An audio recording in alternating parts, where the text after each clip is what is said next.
আমরা ভারতকে যে দিয়েছি সেটা ভারত সারা জীবন মনে রাখবে। ভারতকে যা দিয়েছে তা তারা আজীবন মনে রাখবে। ক্ষমতায় থাকাকালে এক সংবাদ সম্মেলনে ঠিক এভাবেই দাম ভক্তি করেছিলেন তৎকালীন স্বৈরাচারী প্রধানমন্ত্রী শেখ হাসিনা। কিন্তু 15 বছরের শাসনামলের খতিয়ান মেলানোর পর আজ জনমনে প্রশ্ন, দেশের রাষ্ট্রীয় ও কৌশলগত স্বার্থ জলাঞ্জলি দিয়ে আসলে কি দেওয়া হয়েছিল প্রতিবেশী দেশটিকে?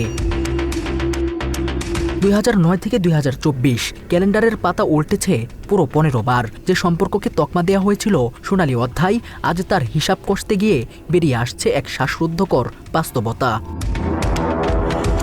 প্রতিবেশী ভারতের সাথে একই শুধুই বন্ধুত্ব ছিল, নাকি বন্ধুত্বের মোড়কে এক নিঃশব্দ অর্থনৈতিক উপনিবেশ? কি ছিল সেই 15 বছরের খতিয়ানে, যা এতদিন সযত্নে লুকিয়ে রাখা হয়েছিল পর্দার আড়ালে? চট্টগ্রাম ও মোংলা বাংলাদেশের অর্থনীতির দুই হৃৎপিণ্ড, অথচ দেশের এই দুই বন্দরকে ভারতের উত্তর পূর্বাঞ্চলীয় রাজ্যগুলোর করিডোর বানাতে গিয়ে বাংলাদেশ কি পেয়েছে? পরিসংখ্যান বলছে এই ট্রানজিট সুবিধার ফলে ভারতের পণ্য পরিবহনের খরচ কমেছে 60%, সময় বেঁচেছে 70%। প্রতি বছর তাদের সাশ্রয় হয়েছে হাজার হাজার কোটি টাকা। আর বাংলাদেশ বন্দরগুলোতে তৈরি হয়েছে দীর্ঘজট, নিজস্ব পণ্য পরিবহনে নেমেছে স্থবিরতা, আর ভারতীয় ভারী ট্রাকের চাকায় পিষ্ট হয়েছে এদেশের সড়ক। সবচেয়ে বিস্ময়কর তথ্যটি লুকিয়ে আছে মাসুল নীতিতে।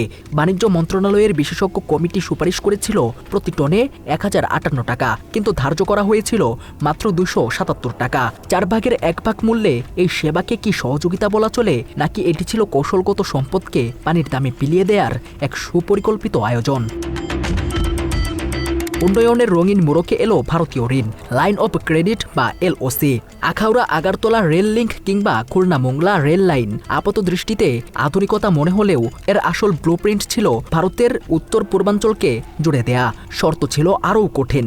মালামাল কিনতে হবে ভারত থেকে, ঠিকাদার হতে হবে ভারতীয়, অর্থাৎ ঋণের টাকা শেষ পর্যন্ত ফিরে গেছে ভারতের এই পকেটে। 2009 সালে বাংলাদেশের কাঁধে বৈদেশিক ঋণ ছিল $2.3.5 বিলিয়ন। 15 বছর পর 2024 জুনে সেই বোঝা দাঁড়িয়েছে $103.78 বিলিয়ন। হাসিনা আমলে যা বৃদ্ধি পেয়েছে 341%। তাই প্রতিটি বাংলাদেশের মাথার উপর ঝুলছে $604 ঋণের খড়গ। রিজার্ভের তলানিতে দাঁড়িয়ে কেবল ঋণের সুদ গুনছে বাংলাদেশ। এই অসম সমীকরণের সবচেয়ে বড় ক্ষত আদানি বিদ্যুৎ চুক্তি। ঝাড়খণ্ডের গড্ডা থেকে বিদ্যুৎ আনার নামে এমন একতরফা চুক্তি স্বাক্ষর করা হয়েছিল, যেখানে বাজার মূল্যের চেয়ে কয়েক গুণ বেশি দামে বিদ্যুৎ কিনতে বাধ্য করা হয় বাংলাদেশকে। ক্যাপাসিটি চার্জের নামে হাজার হাজার কোটি টাকা বেরিয়ে গেছে দেশের কোষাগার থেকে, যা ছিল জাতীয় স্বার্থের চরম পরিপন্থী। উত্তরের কৃষক যখন তিস্তার 1 ফোঁটা পানির জন্য আকাশের দিকে চেয়ে থাকে, ভারতের কেন্দ্র সরকার তখন পশ্চিমবঙ্গের বিরোধিতার অজুহাত দেখায়। অথচ ঠিক একই সময়ে দেশের নিরাপত্তাকে বেঁধে ফেলা হয় $500 মিলিয়ন ভারতীয় সামরিক ঋণের চুক্তিতে।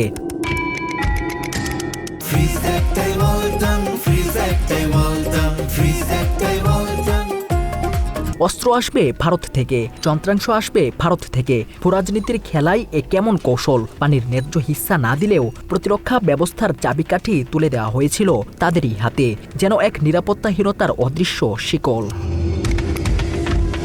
বন্ধুত্বের কথা বলা হলেও পৃথিবীর সবচেয়ে রক্তক্ষয়ী সীমান্তগুলোর একটি হয়ে রইল বাংলাদেশ ভারত সীমান্ত। ফেলানি থেকে শুরু করে শত শত নিরীহ বাংলাদেশের রক্তে লাল হয়েছে কাঁটাতার। আন্তর্জাতিক সব নিয়ম উপেক্ষা করে বিএসএফ এর গুলি, আর তার বিপরীতে তৎকালীন হাসিনা সরকারের এক রহস্যজনক নীরবতা বারবার প্রশ্ন তুলেছে এ কেমন বন্ধুত্বের নিদর্শন। 2024 সালের বাণিজ্য ঘাটতির অঙ্কটা দেখলে যে কারো চোখ কপালে উঠে যাবে। $9.2 বিলিয়ন।